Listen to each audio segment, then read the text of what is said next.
देखने वाले मियां नवाज शरीफ की पार्टी सिर्फ 75 नशिस्तें जीत पाई। पाकिस्तान पीपल्स पार्टी ने 54 सीटों पर फतह हासिल की और तहरीक इंसाफ के हमायत याफ्ता उम्मीदवारों ने हैरानकुन तौर पर 93 नशिस्तें जीत ली। इब्तदाई इंतखाबी नताइज में आजाद उम्मीदवारों की धमाका खेज जीत के बाद नताइज आने का सिलसिला रुका तो फिर रुकता ही चला गया। इंतखाबी नताइज को मुकम्मल होने में 3 दिन लग गए और अब अगला मरला हुकूमत साजी का है, जहां हर कोई सर पकड़ के बैठा है। सियासी और मुआशी इस्तेकाम का मतलाशी मुल्क इंतखाबी नताइज के बाद मजीद बुरानी कैफियत से दो चार हो गया। पाकिस्तान पीपल्स पार्टी कमजोर इत्तेहादी हुकूमत में बैठने से इंकारी दिखाई दे रही है। पीपल्स पार्टी ने आज सेंट्रल एग्जीक्यूटिव कमेटी में हुकूमत साजी के हवाले से तजवीज किया गया है कि कमजोर इत्तेहाद में बैठने की बजाय ऑपोजिशन में बैठना चाहिए। ये मीटिंग अभी भी जारी है एज वी स्पीक। उधर अक्सरियती लोगों का यह मानना है कि अगर मजबूत इत्तेहादी हुकूमत बनती है तो बिलावल भुट्टो जरदारी को वजीर आजम बनना चाहिए, वगरना ऐसे इत्तेहाद में बैठा ही ना जाए। पीपल्स पार्टी की सेंट्रल एग्जीक्यूटिव कमेटी ने अढ़ाई साल हुकूमत करने की तजवीज को भी मेजोरिटी ने मुस्तरद किया है। बहरहाल फैसला क्या होता है कुछ ही देर में मुतवक्के है। तमाम तर दावों और यकीन दहानियों के बावजूद मगर मियां साहब के सामने इंतखाबी नताइज नोश्ताए दीवार हैं। मुख्तसर खताब में इक्तदार में आने की तमाम जमातों को पेश की दावत तो दे दी। ये विक्ट्री स्पीच कम और एक अपील ज्यादा थी, लेकिन जमीनी हकायक मुख्तलिफ ही नहीं मुश्किल तरीन है।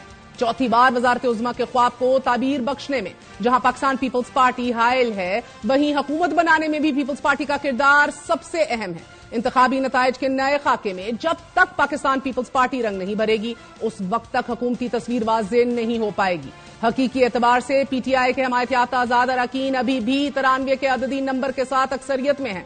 मियां साहब के पास अभी तक सिर्फ 75 का अदद है और मखसूस नशिस्तों को भी शामिल कर लिया जाए तो यह तादाद 91 तक चली जाएगी, यानी कि सादा अक्सरियत हरगिज नहीं मिल सकेगी। आजाद उम्मीदवारों की नून लीग में शमूलियत के बाद भी नून लीग को पीपल्स पार्टी की जरूरत रहेगी।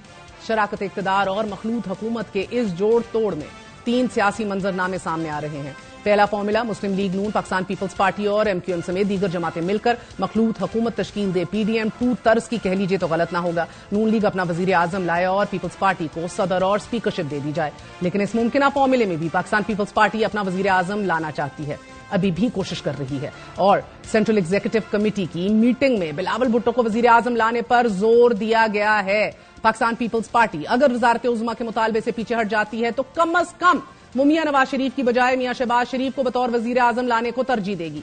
इसकी एक बड़ी वजह 16 माह की जो कोएलिशन हुकूमत हमने देखी उसमें पीपल्स पार्टी और शहबाज शरीफ मिलकर चले और बिलावल भुट्टो जरदारी इंतखाबी मुहिम में पहले ही ये वाज़ेह कर चुके कि नवाज शरीफ को चौथी बार वजीर आजम नहीं बनने दिया जाएगा। तीर से उस शेर का शिकार अपने हाथों से करवाओ, इसका रास्ता रोकेंगे, इसको चौथी बार वजीर आजम नहीं बनने देंगे। साहब के चौथी बार वजीर आजम बनने के ख्वाहिश जो है वो बारहा अपनी जगह मौजूद जरूर हो, लेकिन आपको बताते चलें कि ये ख्वाहिश अब पूरी होती नहीं नजर आ रही। मियां नवाज शरीफ के करीबी साथी ख्वाजा आसिफ भी बरमला कह चुके हैं कि शहबाज शरीफ वजीर आजम के उम्मीदवार हैं। आजम के लिए मियां मोहम्मद नवाज शरीफ नहीं है।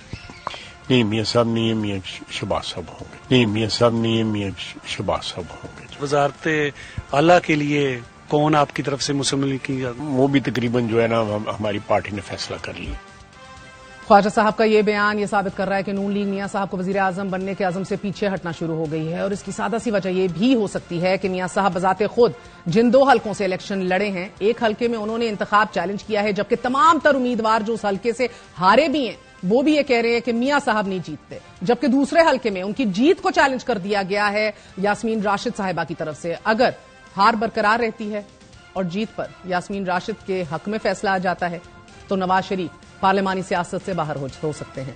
इसलिए मुस्लिम लीग नून ये खतरा बारहा मोल लेने को तैयार नहीं होगी।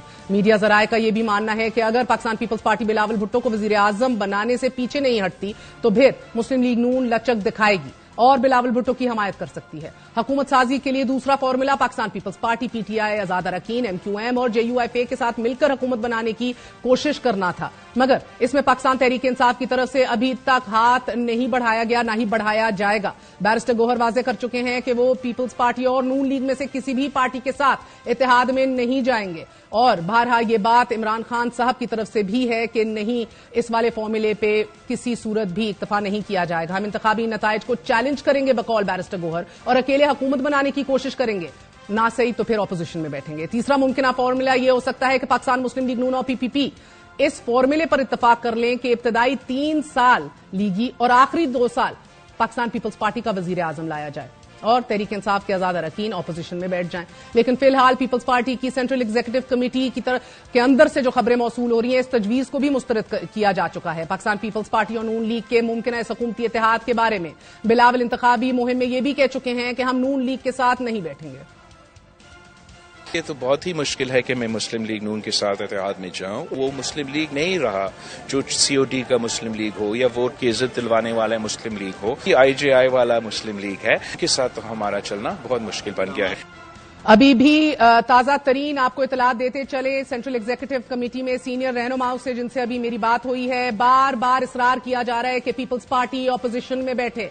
ये बहस अभी भी सेंट्रल एग्जीक्यूटिव कमेटी में चल रही है कि हिज़्ब इख्तिलाफ में ही बैठना सियासत को बचाने के मुतरादिफ है, इज्जत के मुतरादिफ है, लॉन्ग टर्म पॉलिटिक्स सेव करने के मुतरादिफ है। नाजरीन, एक चौथी बात जो की जा रही है, जिसके ऊपर बारहा नहीं समझ आ रही कि किस सूरत ये अमल में लाई जाएगी बिकॉज ऑफ तहरीक इंसाफ, वो एक नेशनल यूनिटी गवर्नमेंट है, वो नहीं बनती PTI के बगैर। मगर मुल्क की तीनों बड़ी सियासी जमातें हुकूमत साजी के इस खेल में तन्हा परवाज के काबिल नहीं है। Nobody has the numbers.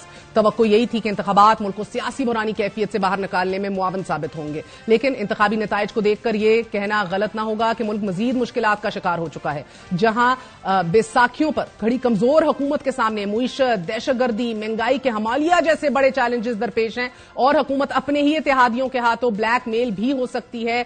It is indeed a very very critical time. मगर आपको बताते चलें कि यह फैसला आइन के मुताबिक अगले 29 फरवरी से पहले होना जरूरी है। 3 हफ्ते के अंदर अंदर इलेक्शन डे के बाद a government needs to be form. पहले